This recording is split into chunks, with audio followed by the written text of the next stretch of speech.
So here it is, the real story of Earth as I've been told. This planet was not the result of a big bang or the creation of God as you understand God from the teachings we've been taught.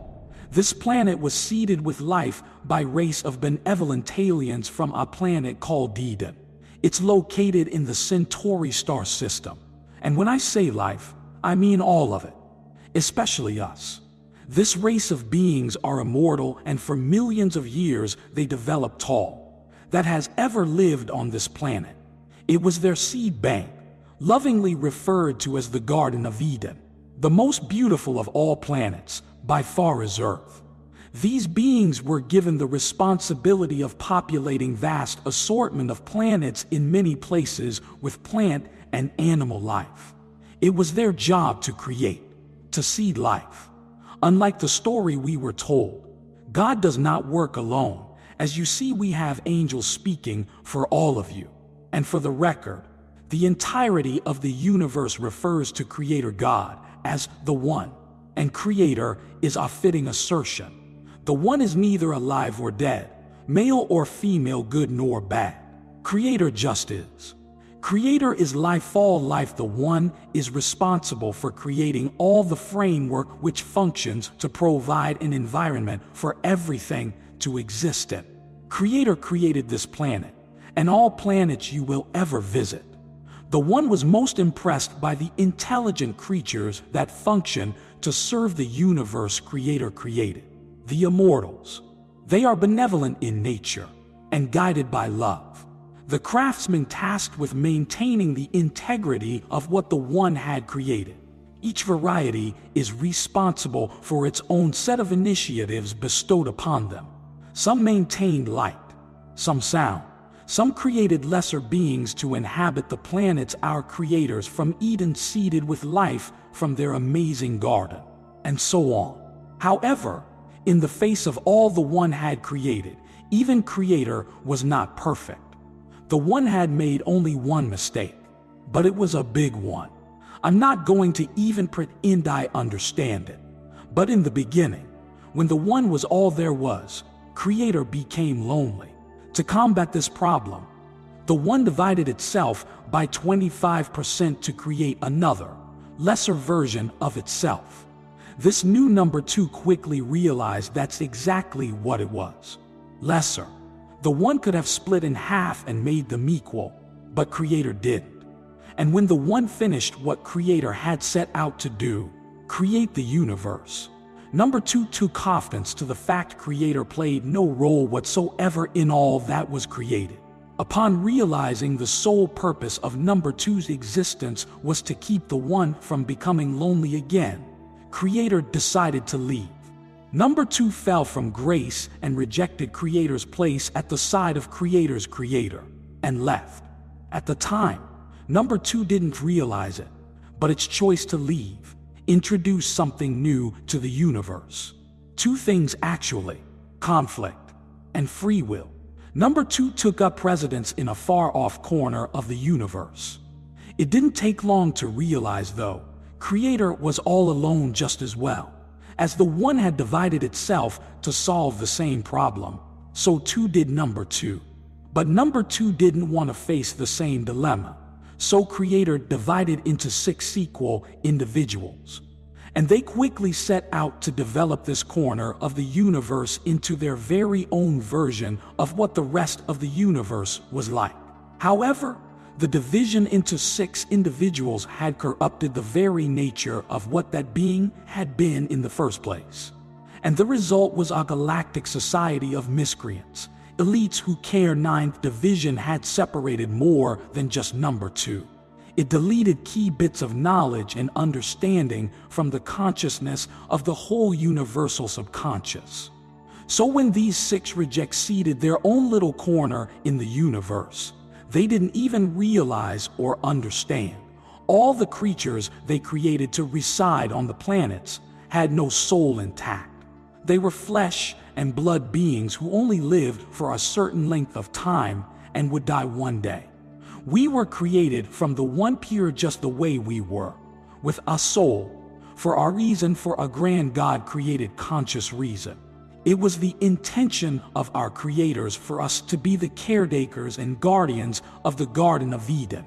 So this is where the soul was educated and prepared for our role in the afterlife of seeding planets. For us, that was our role after our time expired on Earth. Here we learned the needs of all the plants, animals, insects, and aquamarine life involved with our work. The knowledge was retained by the soul, and upon its arrival back on Eden, could begin working in the field of planet seeding almost immediately was the chore of all beings. When our creators made humans, we were made as two halves of a whole. One side of you in the subconscious would exist back home, and the other consciousness is here on Earth. It was a way to never forget home, and in times of struggle, a voice of reason to offer advice once self-aware love happened. To you, my friend, so no matter what, you're never alone, like the one had once been. That voice in your head, your conscience, is actually your other half, and until the two halves are reunited, each functions as its own separate entity in favor of you. However, they share the telepathic link to each other, directly connected by loving. If you sway from love, you lose the connection. Of course, here in our day, they raised us to believe thinking anything other than it's your own voice that would get you locked up in a psych ward. Big threats to protect big secrets. Anyways, the educating of human souls and the evolution of the Garden of Eden went on with great success for hundreds of thousands of years. In fact, it was so successful humans were spread throughout the universe to populate the planets that had been seeded into conscious life. But then everything changed. By the way, I told you which star system Eden is in without feeling like I'm giving up a secret, because there are people here on Earth searching for it, and they already know. The Kepler telescope made a discovery this year, not 6 months ago. There is one particular planet quite close to Earth, like close enough where the technology here will allow a probe to make it there in a relatively short time. It's not Eden, but it's one step closer. They need to be stopped. I've tried more than once to stop them, and I've held the lives of humanity in my hands before. Since then, things have changed. I'll get to what happened. The process of getting home is entirely different. In the past, upon death, our soul immediately ascended back to Eden. It's no longer the case though. Now there are conditions, lessons that must be learned. You must become worthy of immortality first. You must be pure. The good news is, your soul is sent back to Earth as many times as it takes to get it right. How could I relay the same info as David or Lennon and never met either? Nobody has ever given up on. Leave no man behind is a God statement. Leave nobody, not even the most vile of human beings. We all eventually come to reason and get it right. This is why we should be helping each other. One day you will spend eternity with every single human here, unless we fall victim to the trap the elite have set in place. The system that captures your divine light. What that trap is will blow your mind. However, we aren't there yet. There's still more to understand first. Since the last attempt to stop these elite madmen, which is what brought the burning and torture of a group called the Knights Templar, nobody has dared to try and stop them again, and they have taken full advantage of this to secure their stranglehold on planet Earth. The Knights knew what I know, and they were about to tell. Once you know why, and what is at stake, you'll understand why I've made it my choice to confront these men, end these lies, and take back our freedom. And we need to take that freedom not only from the hands of the elite tyrants who control us through money, but from the ones who destroy some of us by taking our souls. I'm talking about the church. You all know which one. They are the real influence behind these madmen running the world. There is none more powerful than the one we are all thinking about. The guy with the funny hat. None human anyways. Yeah, I just said that.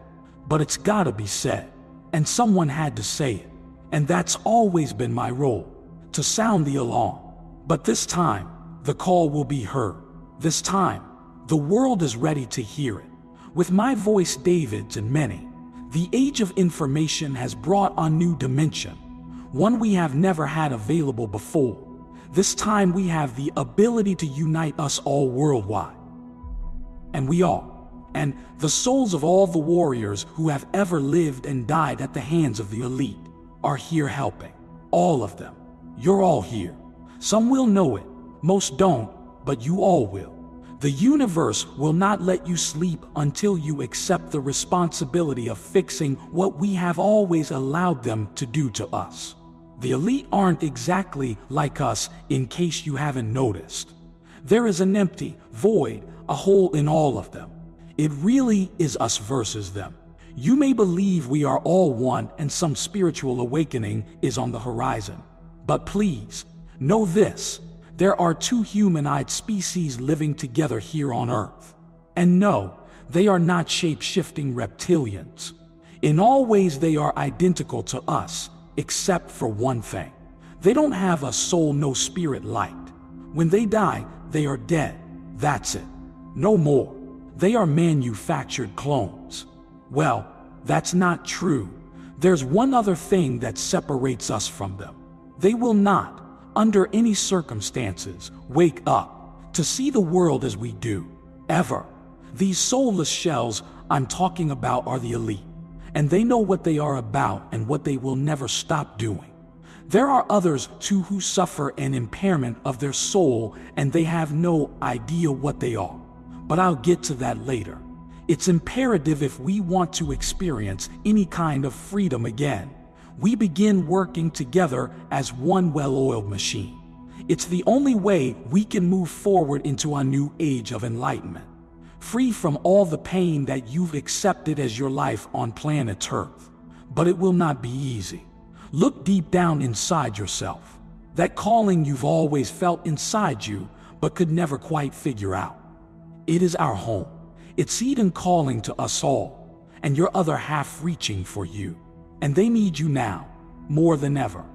I'm here on a mission with David and Minnie. I'm here with them to wake you up to what you used to be, to what you are now, and what we all need to do, to what you need to be. If we ever want to be freed from the nightmare we've been tricked into surrendering our lives to. I guess tricked isn't the best choice of words. They didn't trick us. They genetically modified us, is what they did over time. And that's the least of it. What I'm about to tell you now is where things get intense. What you think you know about the history of Earth and its many different inhabitants are all lies. And it's the job of the church to protect those lies.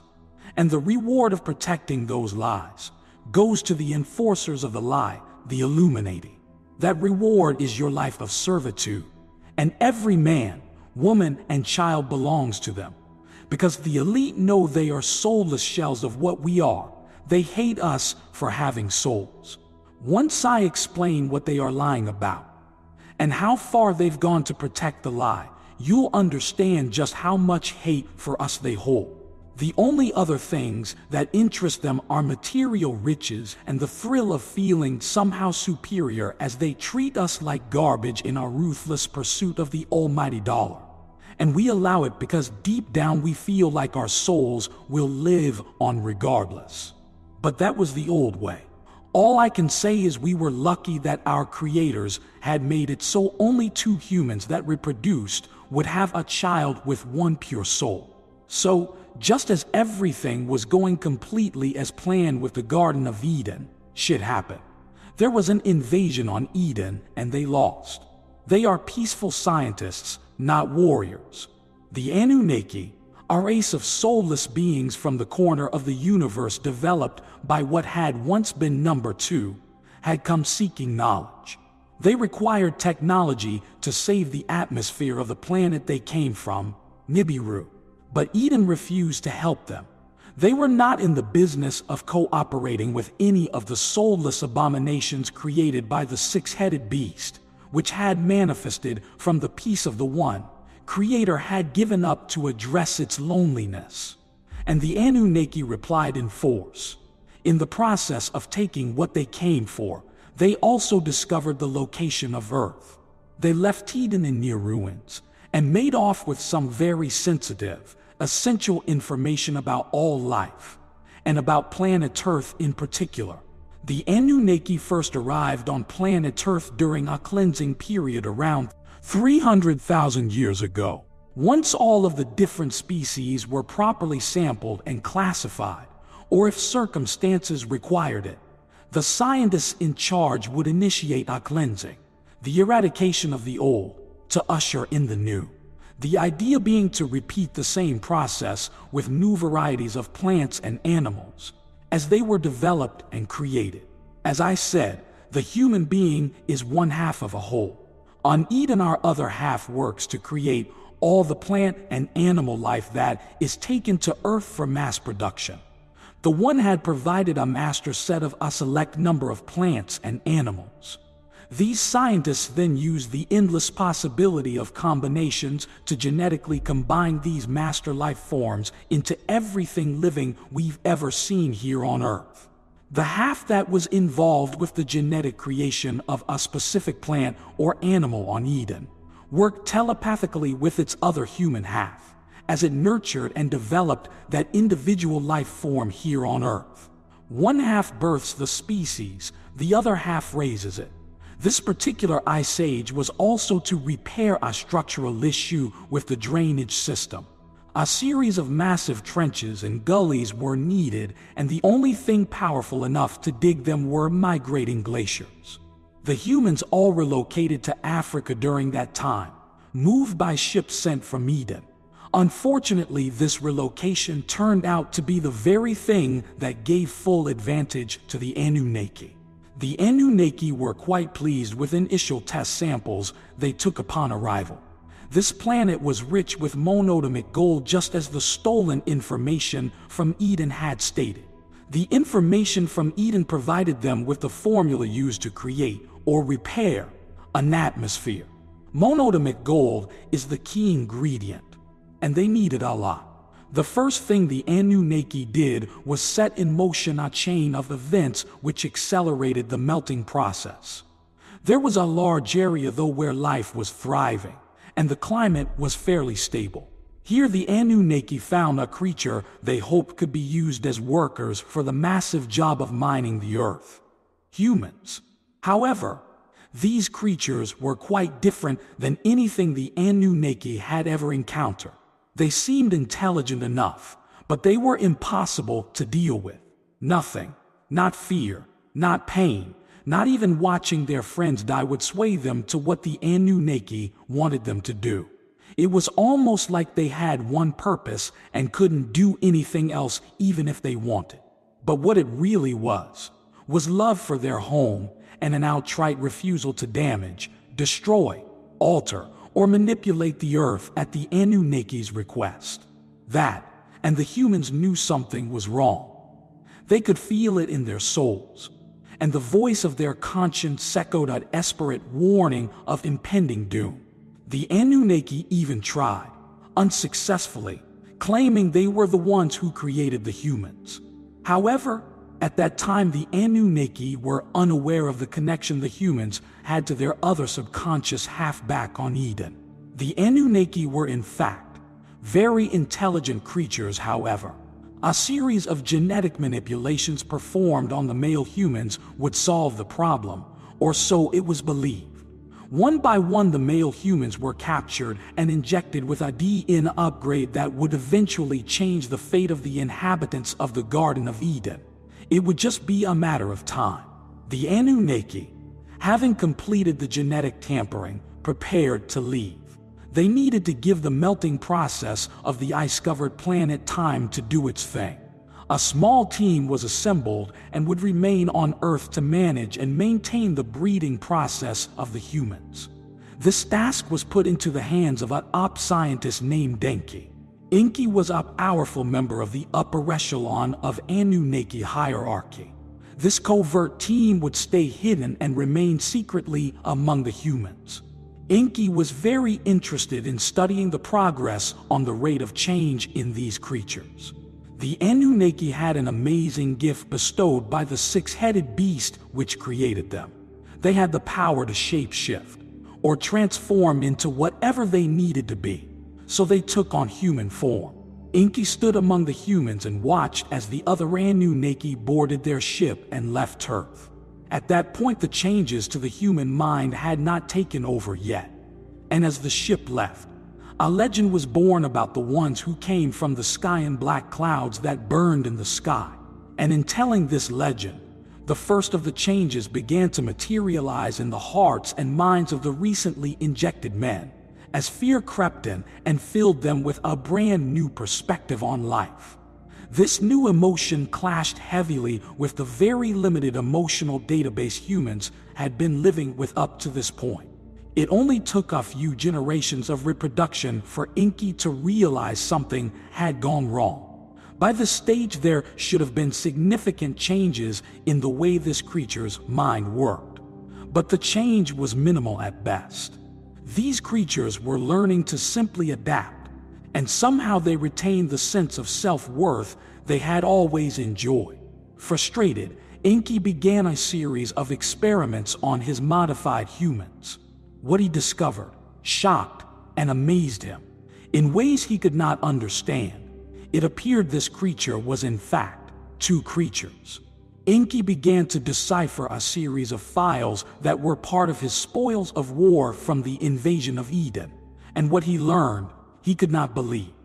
These creatures had something called a soul-alighted spirit, something he had never heard of, something that made these creatures immortal, another totally new concept to Enki, everlasting life, and he wanted that.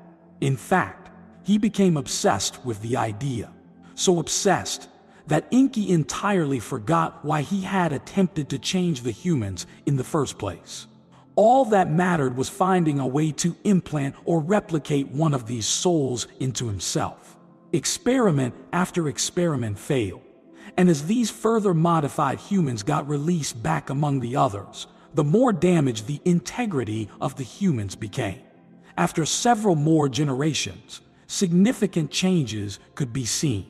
So much so that they began to change in their physical appearance over time, not only mentally as the modification was initially supposed to be. The most significant change being the color of some of the creature's skin. There seemed to be several distinct skin tones and physical attributes appearing. Though Enki had yet to discover the secret of the soul, he was forced to return his attention back to creating a workforce for the mining operation. He was rather impressed with one particular group that stood out from the others. It appeared this group was going to be the dominant one. This dominant version of a human had changed almost entirely in color. It began with deep dark brown skin like they all had in the beginning, but now it had transformed to become pale and light-colored, very much like Enki himself. Up till this point, Enki and his crew had lived unnoticed among the humans. But it was time for a change. It was now about 190,000 Earth years since the Anunnaki had left in their flying spaceship, leaving Enki and his crew behind. Enki and his kind lived to be about 360,000 years old in Earth terms, which meant if he was going to complete the actual mission he was here for, he would have to find success soon. His age was creeping up on him. The ice sheets that had once covered the Earth had been greatly diminished by this time, and the redistribution of the humans could begin. Enki had sent for the Anunnaki to return. Upon arrival, the first mission was to gather all the humans of each kind based on their skin color. Then, each race was strategically dispersed around the world to the locations that were no longer inhospitable. There were 4 distinct races based solely on skin tone: dark brown, light brown, yellow, and white. The first 3 races were relocated in their entirety and kept together. The white race, however, was divided into 3 groups. See you soon on the next episode. Unusual History Part 2. These smaller groups of white humans were each placed to live with and among the other 3 races. And just as Enki had envisioned, the white humans did whatever they had to do so they would find themselves in a position of authority. It didn't take long, and with the help of the white humans, the mining operations to amass monodemic gold were finally underway. Turning his attention back to the humans, it quickly became clear to Enki there was no way to actually detect the soul while it was inside the body of the human beings. It frustrated Enki to no end. He had gone so far as to take 13 human wives and father a large amount of children, half human, half Anunnaki. His intention was that if he could not achieve immortality, he could produce children that could. However, it was this phase of experimentation that nearly took Enki from the grips of sanity to an obsessed maniac. There was no way to know if his experiments worked. The soul was no more detectable in his children than in humans. Whether he had been successful or not, Enki would never know. It was at this time Enki made his most crucial discovery. By chance, he stumbled across some undiscovered information stolen from Eden. Vital information about the soul. He learned the soul was, in fact, a tangible item. It could only be detected and seen after the death of the human host. It appeared then as it traversed the universe on the trip back to Eden. It became vulnerable in the form of light. It didn't take Enki long to create a plan to confuse, distract, manipulate, and erase any lingering recognition of their soul and its purpose. Enki didn't want the knowledge of who they were, why they were on Earth, and what the purpose of the soul was, creeping back into the minds of men. He would give them a new and totally different understanding to live by. It was the act of leaving the one, which number 2 had done in the early years of creation, that gave all creatures something called free will. Free will would, in the eyes of Enki, become the most favorable of gifts bestowed on creation by what had become known as the 6-headed beast.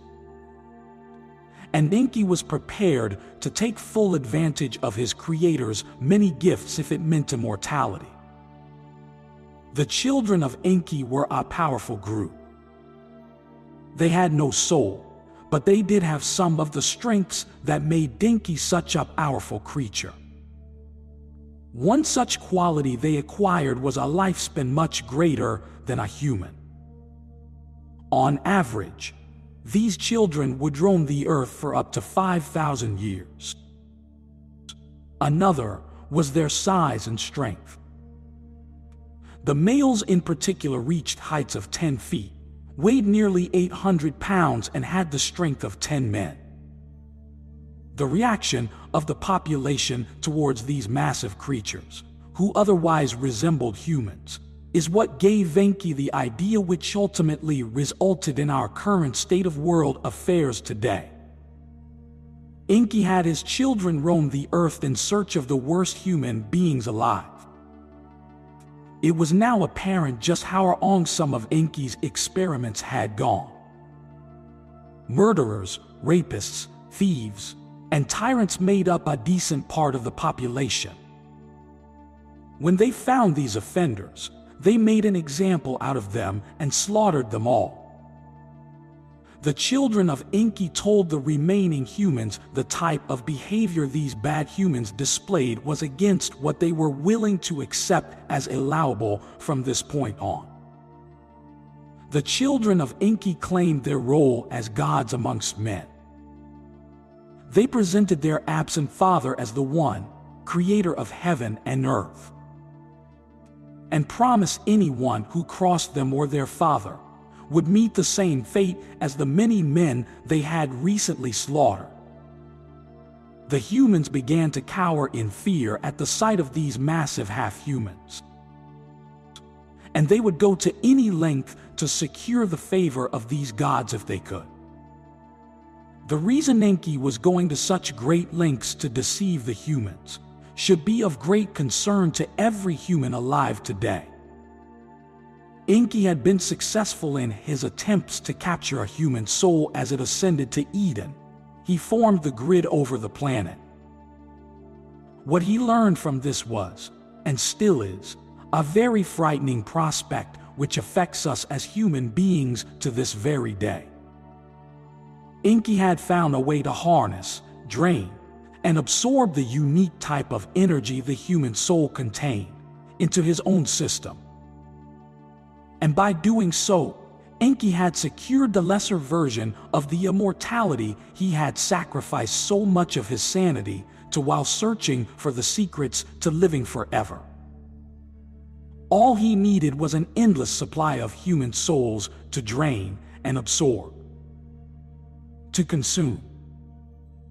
For as long as he can secure a steady supply of human souls, Enki will not die as long as the elite control the system. In their true form, the Anunnaki were not small creatures. Enki was a foot taller and 100 pounds heavier than the largest and most powerful of his children, Zeus. In his full Anunnaki dress uniform and in his true physical form, Enki presented himself to the occupants of Earth. The weapons of mass destruction Enki possessed gave credence to the claim he made to the population in each location he appeared as he demonstrated his powers for emphasis. Region by region, Enki visited all the occupied territories around the world in support of what his children had recently established: the world's very first religion. Enki was determined to be their god, their creator and judge, and ruler of all. The concept took its place immediately in the minds of the population of Earth. To disrespect the one or his many children meant certain doom. But serving them with your life and living to please the one meant great rewards here on Earth, and also in the afterlife. Enki painted a beautiful picture to the humans of eternal life with him. He explained the nature of the human soul and how it was a part of the human experience that could live forever as a guest in his kingdom. Next, he explained the nature of free will. To gain entry to his kingdom, which is called heaven, a conscious desire had to be spoken aloud, expressing a request to exist in heaven with the One. The humans were made to drop to their knees in front of Enki and pledge, on their life, to abide by the rules he had created for them to live by. And so it began. And for the next 4,000 years, Enki and his children solidified their stronghold on the human race. Like their father, the children of Enki took human lovers. By the time the first of Enki's children had grown old and died, Enki's family had grown to be enormous. By the 5th generation of breeding with humans, Enki's grandchildren had taken on the human form and were indistinguishable from the actual humans. Under Enki's guidance, his grandchildren would tighten the hold on humans by introducing governments and the church to all of mankind, each with its own design to control how the humans lived their lives. The world was separated into manageable-sized sections called countries. Borders were drawn, and several kingdoms established within each country. The most influential of Enki's extended family were put in positions of power to rule over the entirety of each country. A hierarchy of control over all the humans was put in place, all to secure Enki's place at the top of it all, the One. And to this day, Though we don't realize or accept it, the descendants of Enki's children continue to hold control of the world. And they still have no souls. As observant, intelligent, and cautious as Enki was, it turned out he wasn't quite as secretive as he thought himself to be. Another member of the Anunnaki had discovered why Enki had gone to such extremes, creating this elaborate system of control over the humans. Marduk was an outcast, and he hated this planet. He was looking for a way to seek revenge on the human race. Like most deviant minds, he blamed all things, except himself, for all of his problems. When Marduk discovered the secret Enki was keeping, he documented everything, including how Enki was taking credit for all creation and falsely claiming to be the one. Marduk used the evidence he had gathered to blackmail Enki into providing him access to the technology so he could consume souls and become immortal as well.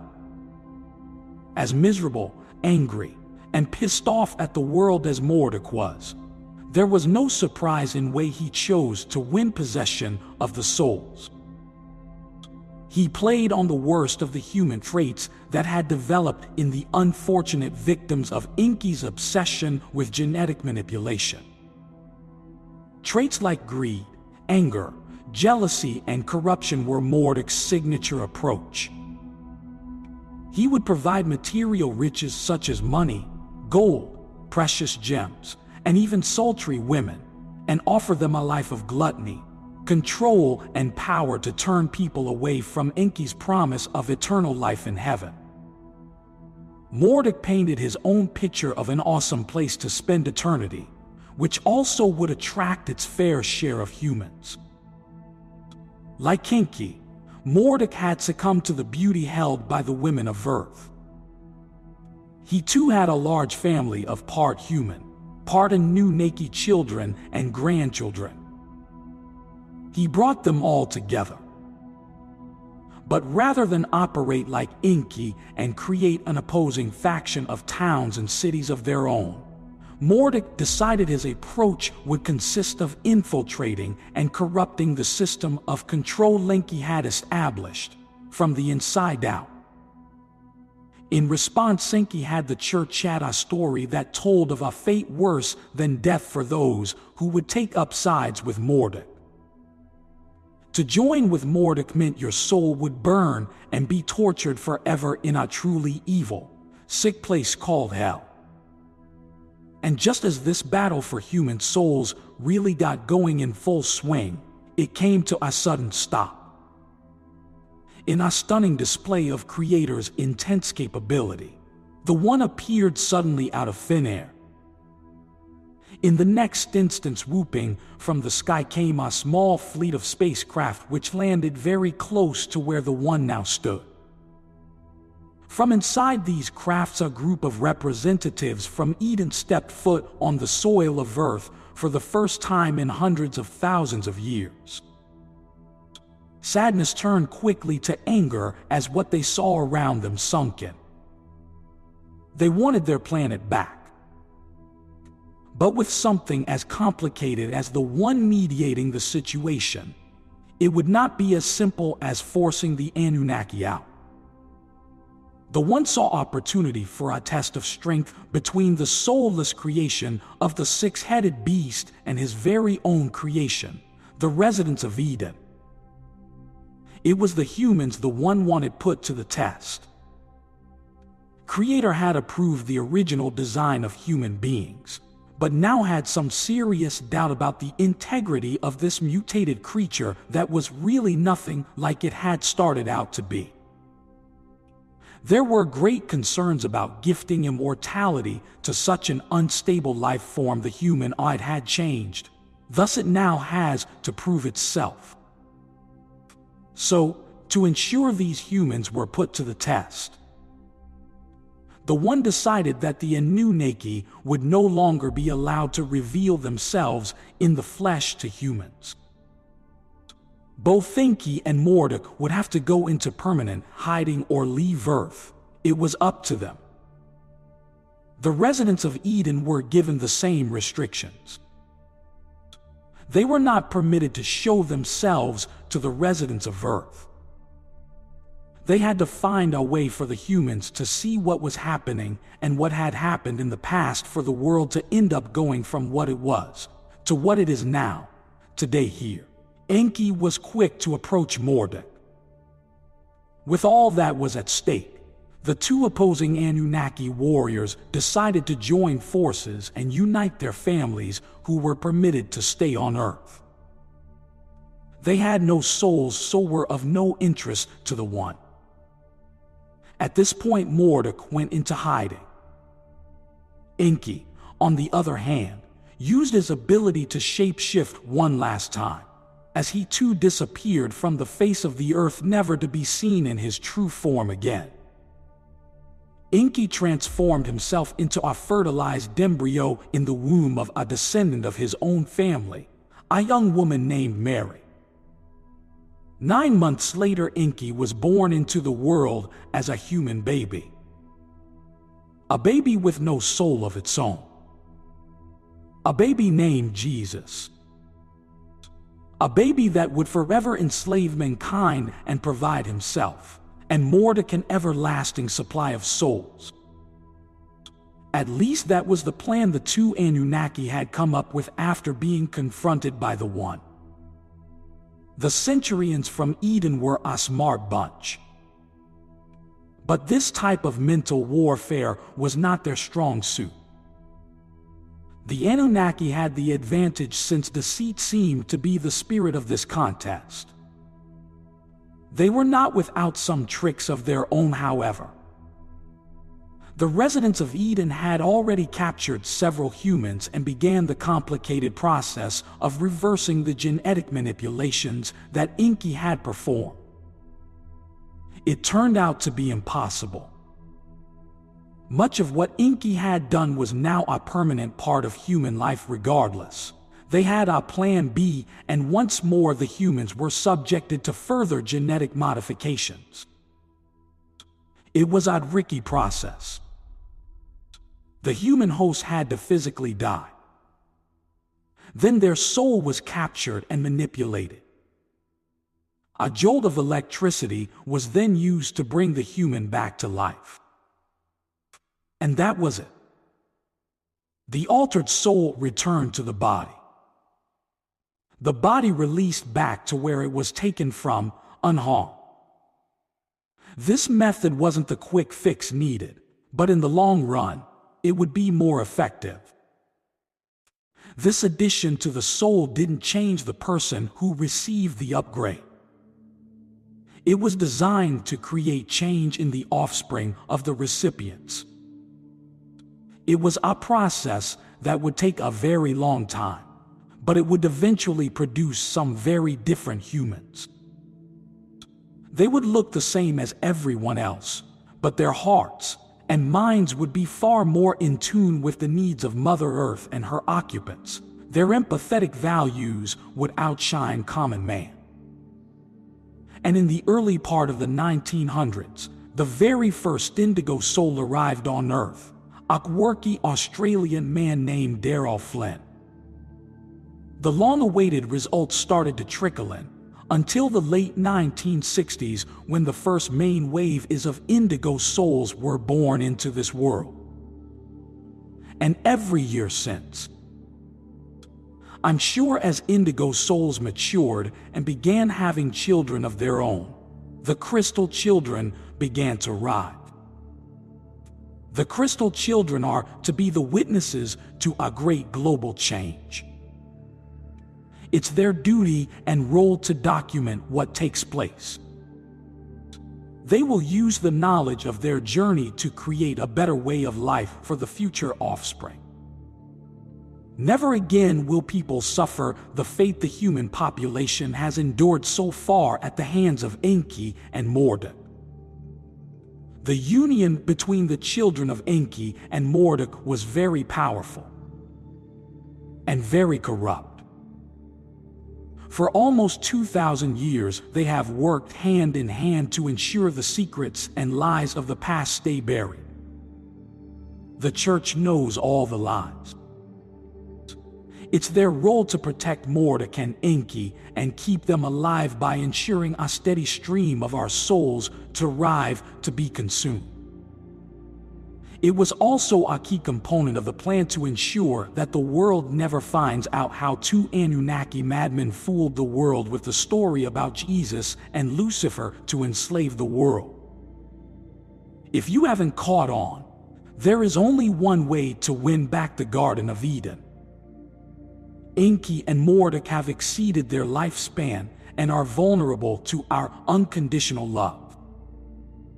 The source of their immortality, our souls, is all that is keeping them alive. Our recent surge in spirituality and atheism has weakened them. The Pope is above all current leaders on the planet. He commands the legion of soulless tyrants who have taken over the world to attack us.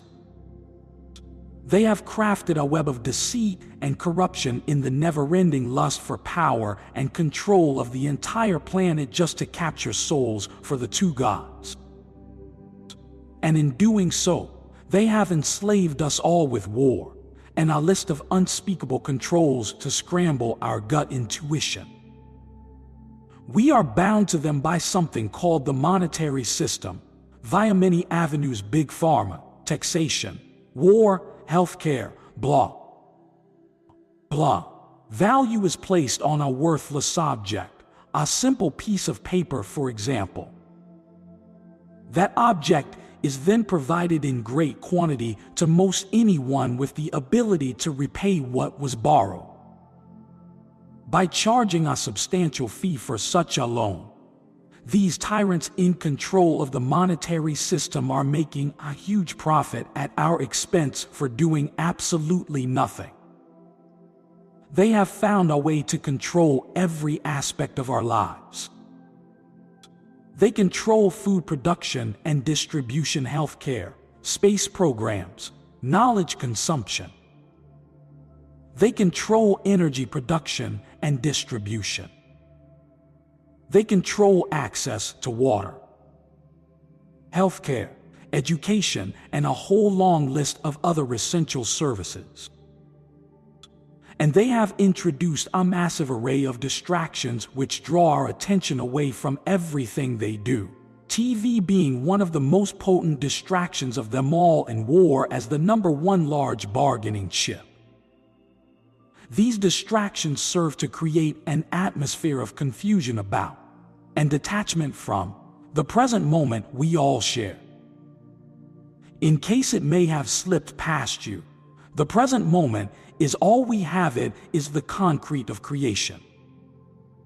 Though their system of timekeeping lends a hand to distract you from the fact that time doesn't exist, it is always right now.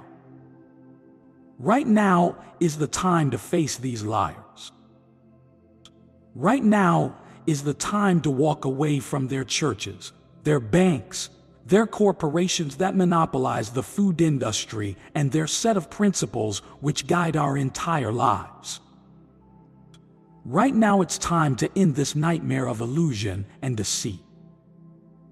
If we choose not to act against these tyrants soon, our fate will be sealed for another 1,000 years, 100 million years, before anyone with the courage to lead this reclamation of planet Earth will rise again.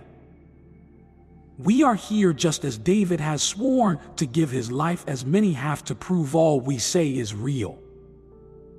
How many nightmares or gallons of bloodshed will it take to prove simple proofs to be seen? Please understand, our lives are delivered to Earth to free yours.